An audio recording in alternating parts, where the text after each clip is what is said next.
bentukin abiatian thazam ilak dinga changtha changsuloi akan sarpek tu kan pachian amin thang sedinum kause arbi angai tu zum tu nan dilak sunga boipani atha in chana in pe kau na se pachian dia kan rel hala johan angan parok ame kolani in kolretian kan rel hala athai jinga chun reli khatare ral e o min hani khan long pakat lo atan kha anhu Jesus long sunga khan alut lau ti le azul tu pol kha ama te lo en an kalti kha an phone jun Tiberius khwa en arami long adam kha boybani pachen sina lom nak pia achim no a mizapi ni changre an ai nak muna khan an hong din mizapi ni chun kika Jesus le azul tu sinha se Jesus se azul tu sinha se an lo ti kha an hutaka long khan kapanum kwa chun an kali ama chu an da kol mini khan likata rali Jesus chu an da mutaka saya zetaka ta hika hina phak ti ante Jesus ni chun pitak te kan chumna nan ka kol hi chona ken ka to mi chil nan hal cha khan asalo nan du zatin chang rew nan nei cha khan asako hi arakho mi rol cha hin chwa nga do amun mi rol zung sa nun nak rol cha ta nan chuan hi rol chu mi fa pa ni hen kan pek na la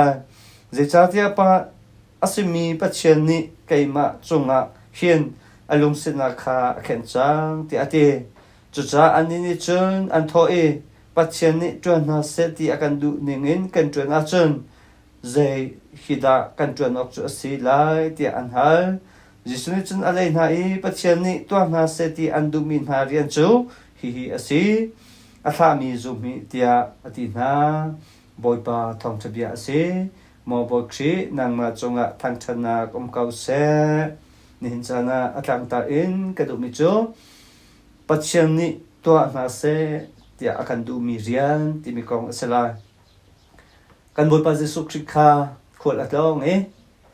mi thonga rol alang na nuwa khan rili katale rali o mi kapana khwa akal akal te ka khan ri khata ral mi za pi ni khan khoi ka kha an thai lo cha khan jisu kha an ko le an ko le kapana khwa ra kha an hutaka asena an tak fu boy pa zeta hika hen na pha te an ti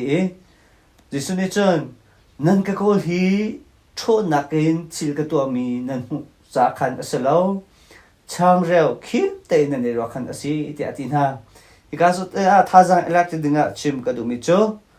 khrifa asimi nang la ke ni kan pachian asimi kan boipa jesu khri he kan kol cheo kan fu pan cheo har na kan ton chana si se ngai chen na kan ton chana si se sung tatlak na kan chon chana si se lom chana si se kan boipa jesu kan fu pan cheo ni kan thai mi chunga chon kan hu mi babil chunga chon Jesus Christ akol tu na hi valai rol cha an ko ti kha phia ten kan mu kho pachian kan thang chat ta ka se pachian kan biak ta ka se pachian rian kan chun ta ka se kan hoi chunga chat nak kan tu ta ka se midang chil kan chen nak ta ka se zai ban tok lung puti na kan tu kan pek ti mi hi bi pi ngai mi cho se minung ni chun leng le hi kan zau pachian ni chun chung le hi azau ti chu bible ni fia te kan chon pek mi se hi jisu akol tu na hi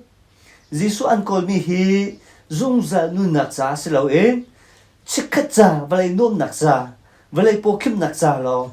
chikhat te pietana phisi nak cha lo nge akol mi si ti kha fia te kan ko mi chu se dot mi le naw na kan ni via te zong jisu hi pietana pakhat te phisi nak cha akol mi si lo zung za kan boy pa le kan pachiana atai ama nu azu khomi zum chu tha kan sikhona sa jong khan hika manin tha za pe kan du na chon apan hi na ka jisu ni ati mi na cho zum za nun nak cha ren twanu ati zum za nun nak cha cha chon mi tempol ni khrifa bu cha kot na te ka pachian ni kham na hun ha se ti hi adu ati mi via te kham na kan hun ko na den he boy pa ni adu mi cho se chumi tempo cham ni efasa khiba busen cha ko te ka boy pa long alom ter tu chil kha kol izom o ati nang ke ni fati kan nun naka velai chowa a se velai pum sadu nak velai nom nak velai sun par naka kan nun na kan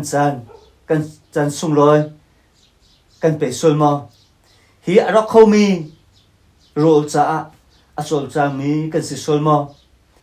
hi mizapi hi Jesus sina chun an kalkau Jesus an kolkau na ten Jesus an phakta chun Jesus ne thong chapi achi na atang le kha kan jala chun ke chu van chung in arum tu min nak chang re ka si ati te ka khan an zum du lo e anu a chun zaitin da mi ma pa ne hen achi le asa chu kan bek an ti an za e an ke tak di ti kha hi babel chung fia te kan hu kho chu cha chun Jesus kan sul mi hi vale pum sadu nak pietana phisin nak cha lo se lo en chekhat pietana kan ton mi le vale pum sadu nak cha lo se lo en zum za nu nak cha e akol mi fanu fa pa tha sikhwan nak cha izomusi chu pachian ni akan du piak mi rian chu ase jisu ne te pani an du piak mi na rian chu atha mi zum mi ase te za chun jisu kan zup kan ti mi chu ama nu kan zu khase adu na kan to khase sul na kan huati sul na kan kalta ke adu na ban tuk te ni veti kan nun naka ama chiang khau sombu e ama nu zu khase avalam ta put budin anu zul kha patsen du na kan to chu si kan dilak sa boy pan athan se chana kan pek pek sam ko se amen